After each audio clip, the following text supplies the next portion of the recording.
ಶ್ರೀಯುತ ಮಲ್ಲೇಪುರಂ ವೆಂಕಟೇಶ್ ಅವರಲ್ಲಿ ಒಂದೆರಡು ಮಾತುಗಳನ್ನು ಆಡಬೇಕು ಅಂಥೇಳಿ ನಾನು ಕೇಳ್ಕೊಳ್ತಾ ಇದ್ದೀನಿ. ಶ್ರೀ ಗುರುಭ್ಯೋ ನಮಃ.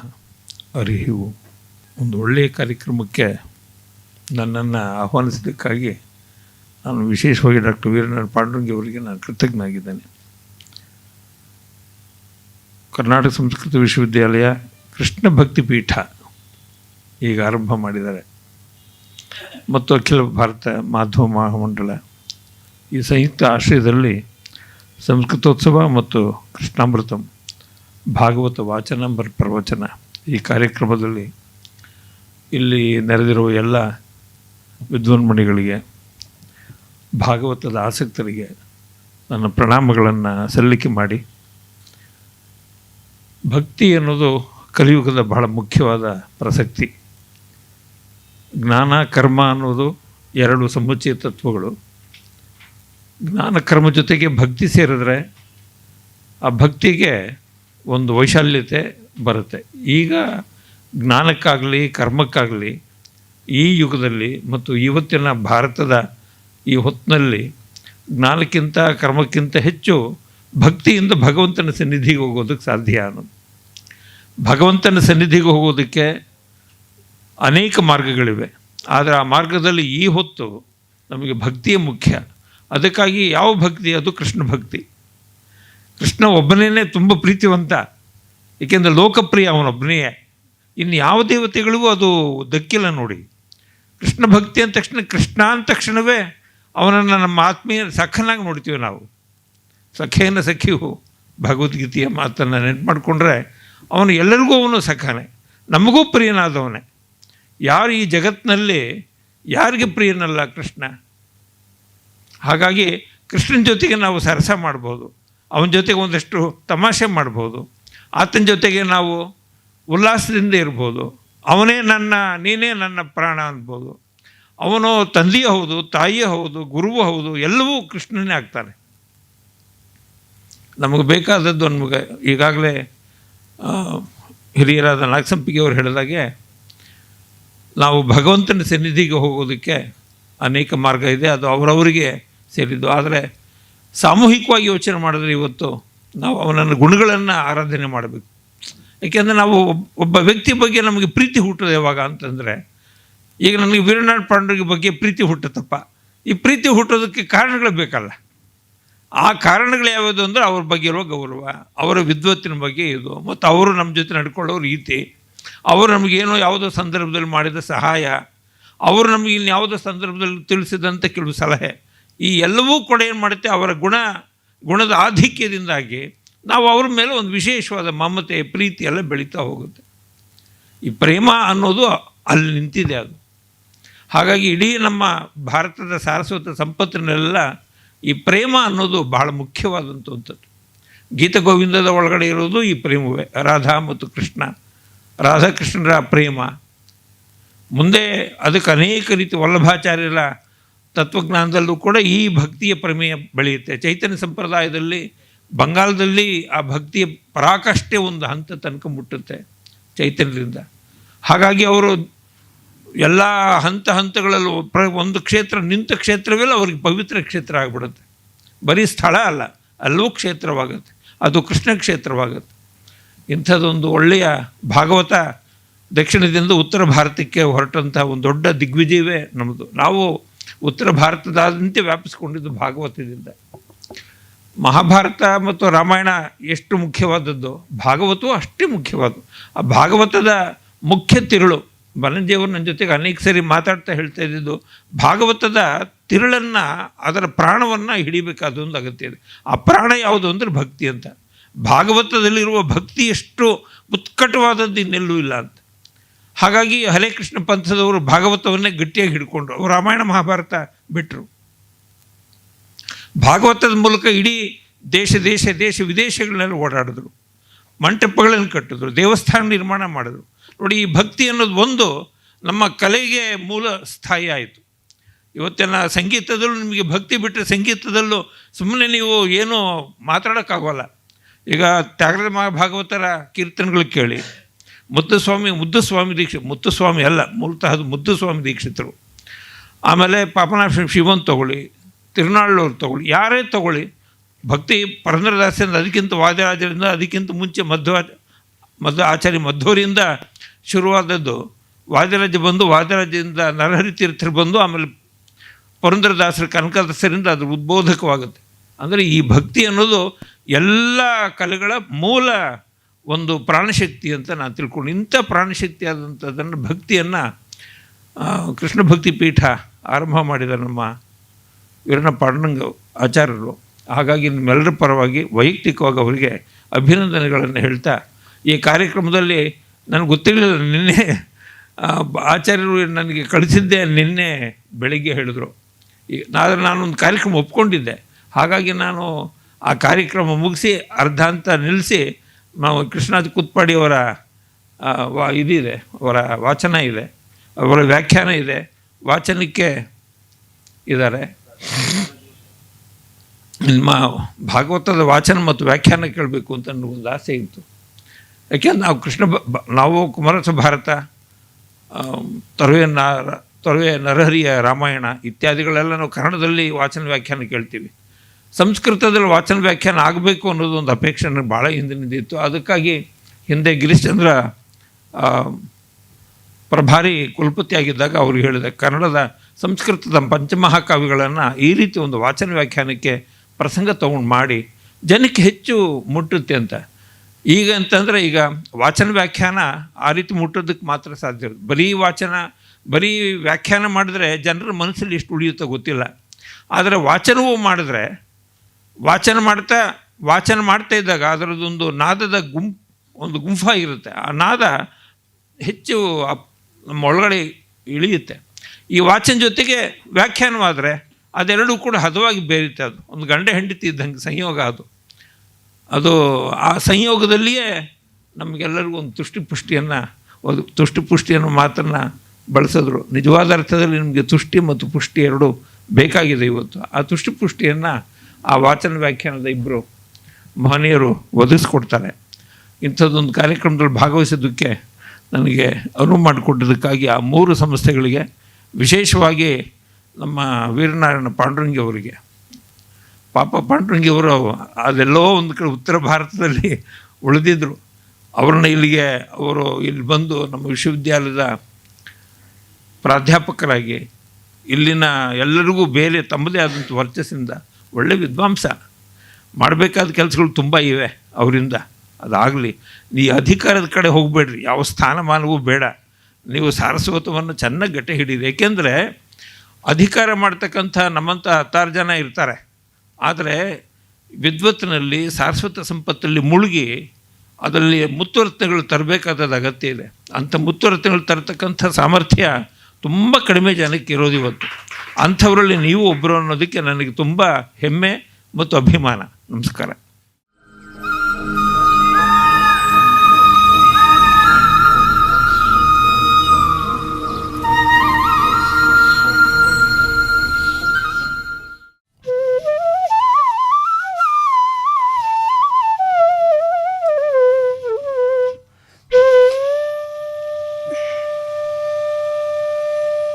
ದೇವಕ್ಯಾಂ ದೇವರೂಪಿಣ್ಯಾಂ ವಿಷ್ಣು ಸರ್ವಗುಹಾಶ್ರಯಃ ಆವಿರಾಸೀದ್ ಯಥಾ ಪ್ರಾಚ್ಯಾಂ ದಿಶೀಂದುರಿವ ಪುಷ್ಕಳಃ. ತಮದ್ಭುತಂ ಬಾಲಕಮಂಬುಜೇ ಕ್ಷಣಂ ಚತುರ್ಭುಜಂ ಶಂಖಗದಾಧ್ಯುಧಾಯುಧಂ. ತಮದ್ಭುತಂ ಬಾಲಕಮಂಬುಜೇ ಕ್ಷಣಂ ಚತುರ್ಭುಜಂ ಶಂಖಗದಾಧ್ಯುಧಾಯುಧಂ. ಶ್ರೀವತ್ಸಲಕ್ಷ್ಮಂ ಗಳಶೋಭಿಕೌಸ್ತುಭಂ ಪೀತಾಂಬರಂ ಸಾಂದ್ರ ಪಯೋದಸೌಭಗಂ. ಶ್ರೀವತ್ಸಲಕ್ಷ್ಮಂ ಗಳಶೋಭಿಕೌಸ್ತುಭಂ ಪೀತಾಂಬರಂ ಸಾಂದ್ರ ಪಯೋದಸೌಭಗಂ.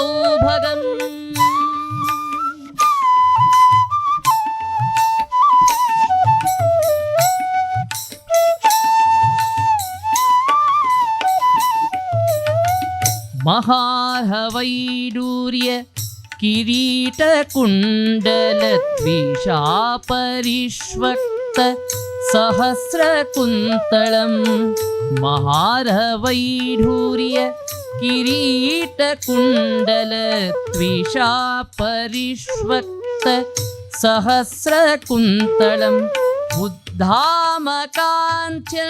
गदकङ्कणादिभिः विरोचमानं वसुदेव ऐक्षत विरोचमानं वसुदेव ऐक्षत.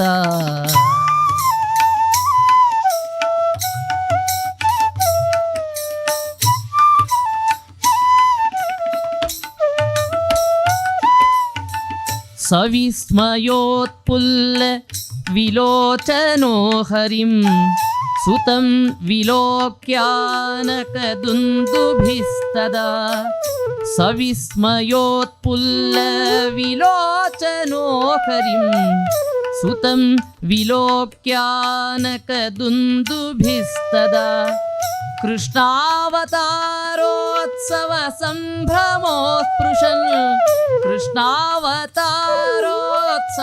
सम्भ्रमोत्पृशन् मुदा द्विजेभ्यो युतमाप्लुतोगा.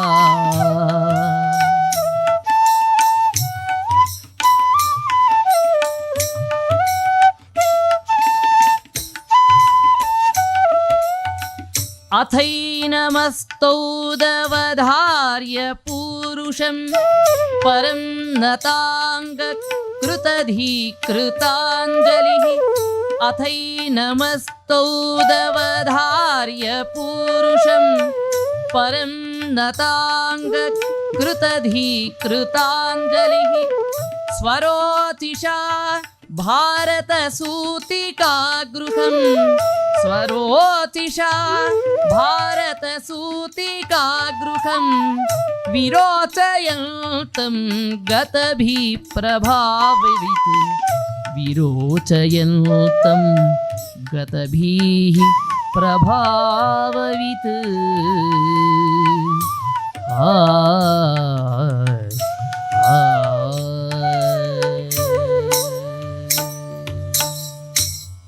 ಭಗವಂತ ದೇವಕಿಯ ಗರ್ಭದಿಂದ ಅವತಾರ ಮಾಡಿದ. ಭಾಗವತ ಇದನ್ನು ಹೇಳುವಾಗ ದೇವಕಿ ಹೇಗಿದ್ದಾಳೆ, ದೇವಕಿ ದೇವರೂಪಿಣಿಯಾಗಿದ್ದಾಳೆ ಅಂತು. ದೇವರೂಪಿಣಿಯಾಗಿರೋದು ಅಂದ್ರೇನು? ದೇವರನ್ನು ತನ್ನಲ್ಲಿ ಧಾರಣೆ ಮಾಡಿದ್ರಿಂದ ಈಕೆ ದೇವರೂಪಿಣಿಯಾಗಿದ್ದಾಳೆ. ಅಂಥ ದೇವರೂಪಿಣಿಯಾದ ದೇವಕಿಯಲ್ಲಿ ಭಗವಂತ ತಾನು ಅವತಾರ ಮಾಡಿದ್ದಾನೆ. ಎಂಥ ಭಗವಂತ! ದೇವಕಿಯಲ್ಲೇನೋ ಅವತಾರ ಮಾಡಿಬಿಟ್ಟ, ನಮ್ಮಲ್ಲಿ ಭಗವಂತನ ಅವತಾರ ಆಗೋದಿಲ್ವಾ? ಭಾಗವತ ಅಂತೂ ಸರ್ವಗುಹಾಶ್ರಯ. ದೇವರು ಬರೀ ದೇವಕಿ ಹೊಟ್ಟೆಯಲ್ಲಿ ಮಾತ್ರ ಇಲ್ಲ, ಆತ ಎಲ್ಲರ ಹೃದ್ಗುಹೆಯಲ್ಲಿದ್ದಾನೆ. ಹಾಗಾದರೆ ನಾವು ದೇವಕಿ ಮಾಡಿದ ಹಾಗೆ ತಪಸ್ಸು ಮಾಡಿದರೆ ದೇವಕಿ ಹೊಟ್ಟೆಯಿಂದ ಭಗವಂತ ಬಂದ, ನಮ್ಮ ಹೃದಯದಲ್ಲಿ ಭಗವಂತನ ಆವಿರ್ಭಾವ ಆಗತ್ತೆ. ಹಾಗೆ ಭಗವಂತ ಅವತಾರ ಮಾಡಿದ್ದಾನೆ. ಹೇಗೆ? ದಿಶಿ ಇಂದುರಿವ ಪುಷ್ಕಲಃ, ಪೂರ್ವ ದಿಕ್ಕಲ್ಲಿ ಪೂರ್ಣ ಚಂದ್ರ ಉದಯಿಸುವಂತೆ ಭಗವಂತ ಅವತಾರ ಮಾಡಿಬಿಟ್ಟಿದ್ದಾನೆ. ಇಲ್ಲಿ ಬಹಳ ಸ್ವಾರಸ್ಯ ಏನು ಅಂದರೆ, ದೇವರು ಅವತಾರ ಮಾಡಿದ್ದ ಅಷ್ಟಮಿ. ಅಷ್ಟಮಿಯಲ್ಲಿ ಎಂದು ಪೂರ್ಣಚಂದ್ರ ಕಂಡಿದ್ದಾನೆ? ಯಾರಿಗೆ ಅಷ್ಟಮಿಯಲ್ಲಿ ಪೂರ್ಣಚಂದ್ರ ಕಂಡಿದೆಯಾ? ಇಲ್ಲ. ಆದರೆ ಭಾಗವತ ಹೇಳುತ್ತೆ, ಹೇಗೆ ಪೂರ್ಣಚಂದ್ರ ಉದಯಿಸಿದನೋ ಹಾಗೆ ಭಗವಂತ ಅವತಾರ ಮಾಡಿದ. ಅಂದರೆ ಏನರ್ಥ? ಚಂದ್ರಂಗೆ ಭಾಳ ಖುಷಿ ಆಯ್ತಂತ ಅವತ್ತು. ಯಾಕೆ? ನನ್ನ ವಂಶದಲ್ಲಿ ಭಗವಂತ ಅವತಾರ ಮಾಡ್ತಿದ್ದಾನೆ ಅಂತ ಅಷ್ಟಮಿ ಚಂದ್ರ ಅಪೂರ್ಣನಾಗಿ ಬಂದಂತೆ. ಭಾಳ ಪುಷ್ಕಲ ಅಂದರೆ ಆನಂದಿತ ಅಂತ ಅರ್ಥ. ನನ್ನ ವಂಶದಲ್ಲಿ ಭಗವಂತ ಬಂದ ಅನ್ನುವ ಆನಂದದಲ್ಲಿ ಹೇಗೆ ಅವತಾರ ಮಾಡಿದನೋ ಹಾಗೆ ಕೃಷ್ಣ ಪರಮಾತ್ಮ ತಾನು ಅವತಾರ ಮಾಡಿದ್ದಾನೆ. ಎಂಥ ರೂಪ ಅದು! ಭಾಗವತ ಹೇಳುತ್ತೆ, ಅತ್ತಂ ಅದ್ಭುತಂ ಬಾಲಕಂ. ಅವನು ಅದ್ಭುತ. ದೇವರನ್ನು ಹೇಳುವಾಗ ಏನು ಹೇಳಬೇಕು? ದೇವರು ಹೇಗಿದ್ದಾನೆ? ಅದ್ಭುತವಾಗಿದ್ದಾನೆ, ಅಷ್ಟೇ, ಅದಕ್ಕೆ ಬೇರೆ ಏನಿಲ್ಲ. ಅವನನ್ನು ಭಾಗವತ ಅಂತೂ ಬಾಲಕ. ಬಾಲಕ ಅಂದರೆ ಅರ್ಥ ಏನು? ಮಗು ಅಂತ ಅರ್ಥ ಅಲ್ವಾ? ಸಂಸ್ಕೃತದ ಸಾಮಾನ್ಯ ಸಂಸ್ಕೃತ ಗೊತ್ತಿದ್ದವರಿಗೆ ಬಾಲಕ ಅಂದರೆ ಪುಟ್ಟ ಹುಡುಗ. ಆದರೆ ಮುಂದೆ ಭಾಗವತ ಹೇಳುತ್ತೆ, ಅವನು ಚತುರ್ಭುಜಗಳನ್ನು ತಗೊಂಡಿದ್ದ, ಪೀತಾಂಬರವನ್ನು ಇಟ್ಕೊಂಡಿದ್ದ. ಯಾವ ಮಗು ಚತುರ್ಭುಜ ತಗೊಂಡು ಬರುತ್ತೆ? ಹಾಗಾದರೆ ಭಾಗವತ ಸುಳ್ಳು ಹೇಳ್ತು. ಭಾಗವತ ಬಾಲಕ ಅಂದರೆ ಮಗು ಅಂತ ಹೇಳ್ತು, ಆದರೆ ಚತುರ್ಭುಜ ಅಂತ ಸುಳ್ಳು ಹೇಳ್ತು. ಇಲ್ಲ, ಬಾಲಕ ಅನ್ನುವ ಶಬ್ದಕ್ಕೆ ಅರ್ಥ ಏನು ಅಂದರೆ, ಕ ಅಂದರೆ ಬ್ರಹ್ಮ, ಬ್ರಹ್ಮನೇ ಯಾರಿಗೆ ಬಾಲನೋ ಮಗುವೋ ಅವನು ಬಾಲಕ. ಅಂದರೆ ಯಾರು ಬ್ರಹ್ಮನನ್ನು ಹೆತ್ತವನೋ, ಇದು ಅನ್ವರ್ಥರಿ. ಲೋಕದಲ್ಲಿ ಯಾರೋ ನಿನ್ನ ಹೆತ್ತವರು ತಂದೆ ತಾಯಿಗಳು, ತಂದೆ ನಿಜವಾಗಿ ಹೆರಲಿಲ್ಲ, ಹೆತ್ತವಳು ತಾಯಿ ಮಾತ್ರ. ಆದರೆ ಇಲ್ಲಿ ಹಾಗಲ್ಲ, ಬ್ರಹ್ಮದೇವರನ್ನು ಹೆತ್ತವ ಭಗವಂತನೇ. ಹಾಗಾಗಿ ಅನ್ವರ್ಥವಾಗಿ ಬ್ರಹ್ಮದೇವರಿಗೆ ತಂದೆಯಾದ ಯಾವ ಭಗವಂತ ಇದ್ದಾನೆ ಅವನು ಅಲ್ಲಿ ಬಂದ. ಅವನ ಅದ್ಭುತ. ಯಾಕೆ? ಚತುರ್ಭುಜಂ, 4 ಕೈಗಳಿದೆ. 4 ಕೈಗಳಿದೆ ಅಷ್ಟೇ ಇಲ್ಲ, ಕೃಷ್ಣ ಗೀತೆಯಲ್ಲಿ ಹೇಳ್ತಾನೆ, ಪಚಾಮ್ಯನ್ನಂ ಚತುರ್ವಿಧಂ, 4 ರೂಪಗಳನ್ನು ಸ್ವೀಕಾರ ಮಾಡಿದ ನಾನು 4 ವಿಧವಾದ ಅನ್ನಗಳನ್ನು ಭೋಜಿಸ್ತೇನೆ. ಚತುರ್ಭುಕ್, 4 ಸ್ವೀಕಾರ ಮಾಡುವ ಭಗವಂತ ಚತುರ್ಭುಜ. ಶಂಖ ಗದಾದ್ಯುಧಾಯುಧಂ, ಎಲ್ಲ ಆಯುಧಗಳನ್ನು ತಾನು ಧಾರಣೆ ಮಾಡಿದ್ದಾನೆ. ಅಂಬುಜೇಕ್ಷಣ, ಕಮಲದಂತೆ ಕಣ್ಣುಗಳು. ಇನ್ನೊಂದರ್ಥ, ಅಂಬುಜ ಅಂದರೆ ಸೂರ್ಯನೂ ಹೌದು ಚಂದ್ರನೂ ಹೌದು. ಚಂದ್ರ ಯಾಕೆ ಅಂಬುಜ ಅಂದರೆ ಅವನು ಅಂಬುವಿನಲ್ಲಿ ಹುಟ್ಟೋದು ಅಂತ ಕಮಲ, ಮತ್ತು ಚಂದ್ರನು ಹುಟ್ಟಿದ್ದು ನೀರಿನಿಂದ, ಸಮುದ್ರದಿಂದ. ಹಾಗಾಗಿ ಚಂದ್ರನು ಅಂಬುಜ. ಅಂಬೂನಿ ಜಾಯಂತೆ ಅಸ್ಮಾದಿತ್ಯಂಬುಜ ಅಂದರೆ ಸೂರ್ಯ, ಮಳೆಯನ್ನು ಸುರಿಸುವವ ಸೂರ್ಯ. ಹಾಗಾಗಿ ಅಂಬುಜ ಅಂದರೆ ಸೂರ್ಯನೂ ಹೌದು ಚಂದ್ರನೂ ಹೌದು. ಭಗವಂತನ ಕಣ್ಣುಗಳೇ ಸೂರ್ಯ ಚಂದ್ರರು, ಅವರ ಆವಾಸ ಸ್ಥಾನ ಅಂತ. ಕಣ್ಣುಗಳಲ್ಲಿ ಸೂರ್ಯ ಚಂದ್ರನನ್ನಿಟ್ಟುಕೊಂಡು ಭಗವಂತ ಬಂದ. ಶ್ರೀವತ್ಸ ಚಿಹ್ನೆ ಇದೆ, ಕುತ್ತಿಗೆಯಲ್ಲಿ ಕೌಸ್ತುಭ ಮಣಿ ಇದೆ, ಪೀತಾಂಬರವನ್ನು ಉಟ್ಟುಕೊಂಡಿದ್ದಾನೆ. ಒಳ್ಳೆಯ ಮೋಡದ ಬಣ್ಣದಂತಿದೆ ಅವನ ದೇಹದ ಬಣ್ಣ. ಇಂಥ ಭಗವಂತ ಯಾರಾದರೂ ಹೀಗೆ ಹುಟ್ಟುತ್ತಾರಾ? ಹೀಗೆ ಹುಟ್ಟಿದವರನ್ನು ಇದನ್ನು ಹುಟ್ಟು ಅಂತ ಯಾರಾದರೂ ಕರಿಬಹುದಾ? ಭಗವಂತ ಮಾಡಿದ್ದು ಶುದ್ಧವಾಗಿ ಅವತಾರ.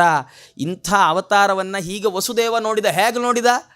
ಅಮೂಲ್ಯ ಆಶ್ಚರ್ಯಕರವಾದ ವಸ್ತುವನ್ನು ನೋಡಿದರೆ ಕಣ್ಣು ಅರಳಿಬಿಡುತ್ತೆ.